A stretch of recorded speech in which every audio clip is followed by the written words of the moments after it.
can't argue if you play pawn takes pawn. It is a move that some grandmasters play, but you're taking a bit of a risk. Here's the trap you need to avoid if you're black and you accept this gambit.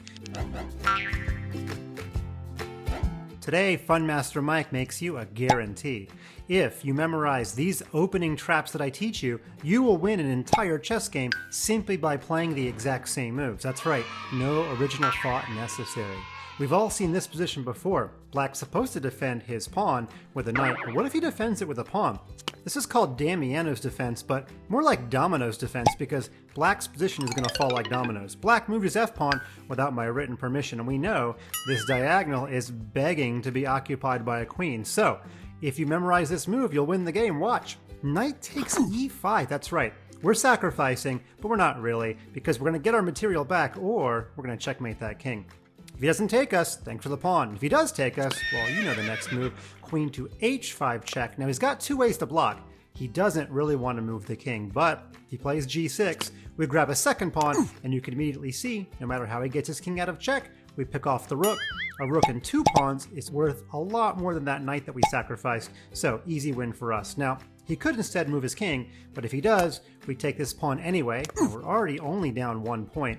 And after the king moves, let's add another piece of the attack with tempo.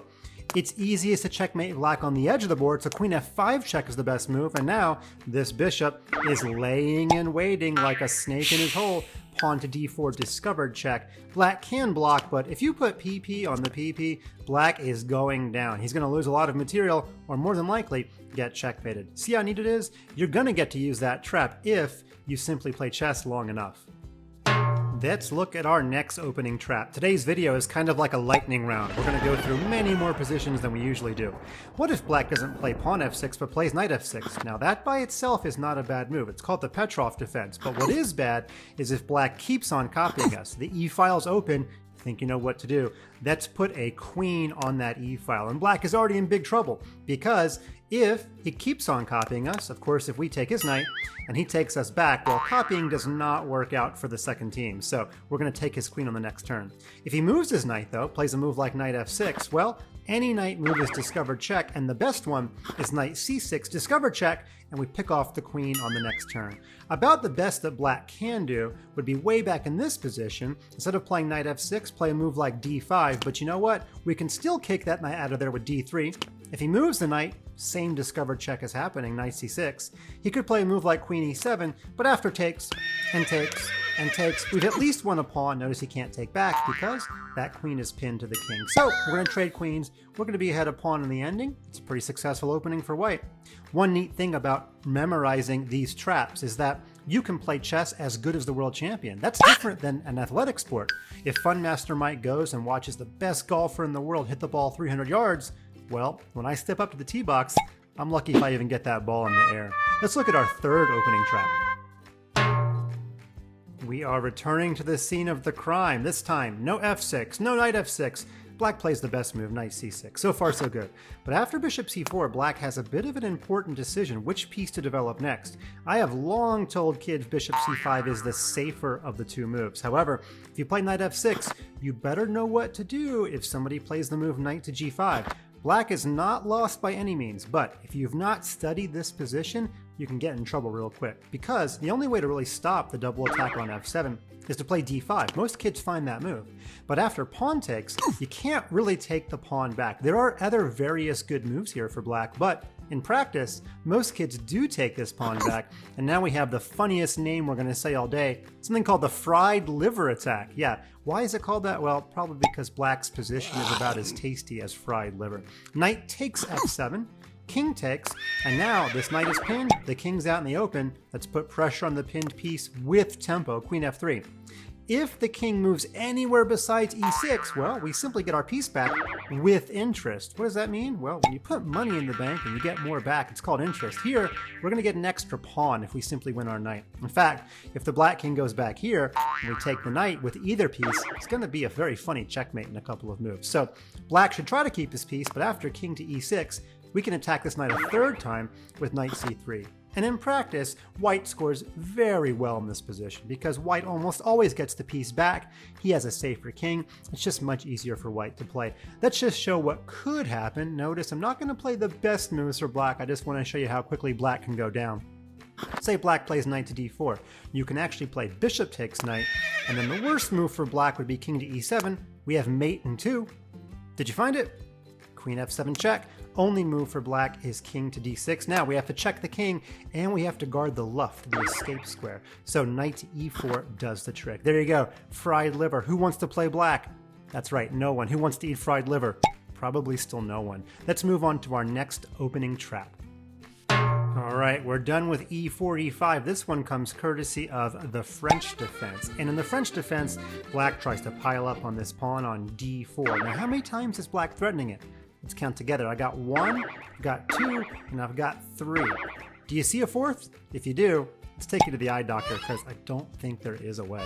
Instead, let's count the defenders now. I think there's also 3 defenders. 1, 2, 3. The pawn is actually safe. However, white has this neat trick, bishop to d3. Now, why is it a trick? Well, white is intentionally blocking his own queen. It might look like black's being given a gift, but black needs to avoid capturing because if he does, and I take back and you keep on taking, I will lure your queen to the middle of the board. The queens are now lined up. There's nothing defending your queen on d4. It's discover check time. Bishop to b5, and on the next turn, we're going to take the queen. In fact, if you play bishop to d7, the most accurate move is to trade bishops first. Ow. That way I don't lose my bishop, and then I take your queen. And yeah, you got a pawn, but it cost you a queen. Probably the worst trade in the history of chess. Let's move on and look at just a few more opening traps. Let's move over to a d4 game. Now, I think it is true there are fewer traps that happen after d4, but that doesn't mean there are no traps. The most common move in this position for white is to play c4. That's called the queen's gambit. The safest move for black is to defend the pawn. However, I can't argue if you play pawn takes pawn. It is a move that some grandmasters play, but you're taking a bit of a risk. Here's the trap you need to avoid if you're black and you accept this gambit. If white plays e3, white's about to get the pawn back and put his bishop on a great square, and white's going to have 2 center pawns. So you might be tempted to defend the pawn with b5, but you might not really want to do that because now white's going to play a4, undermining your pawn chain. If I destroy this pawn, I'm going to get this one back, and in fact, if you take this right away, you're going to have the worst pawns in the history of chess. You have 2 pairs of double isolated pawns. All your pawns are going down. So you might be tempted to defend, but if you play a6, and if the pawns trade, that a file will become wide open, and I hope you see a couple of moves ahead. Black is going to lose the rook. So you could try instead to play c6, but here's the trap. White takes, ow, black takes, and sometimes we need to look for pieces that are not defended. This rook in the corner, he hasn't had a very long life, has he? Queen f3, his life's about to get much shorter because there's no good way to avoid losing material. Now, you actually can keep the rook on the board, but it's going to cost you at least a knight. You could play knight c6, but thanks very much for the free knight on move 7. And after you block, you did manage to defend your rook, but I'll just run away. An extra knight in so few moves, white is off to a fantastic start. I think it's only fair to show at least one trap for black, don't you? Let's move on to our final position.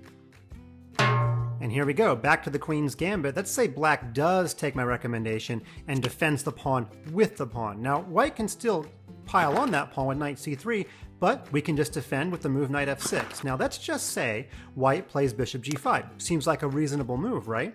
Trying to get rid of this knight and put more pressure on d5. Well, here's the trap. Play knight to e4. It's not common to move a piece twice in the opening, but it turns out it makes this bishop look a little bit silly. We're already threatening the bishop.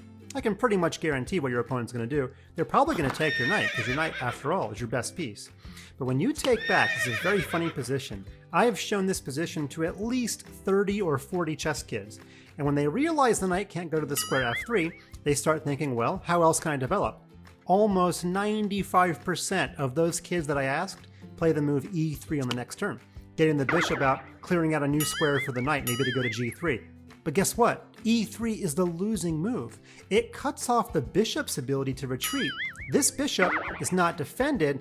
Bad things happen to pieces that aren't defended, just like when that kid was left home alone in that movie. Yeah, not good things. Queen to a5 check, and look at this. The queen travels to the left, but she attacks back to the right, the king and the bishop, and because the bishop can't go back to d2, And because queen to d2 no longer defends the bishop, well, black simply captures in the very next turn. That's a pretty common tactic, bishops being hung on g5 or g4 to start the game.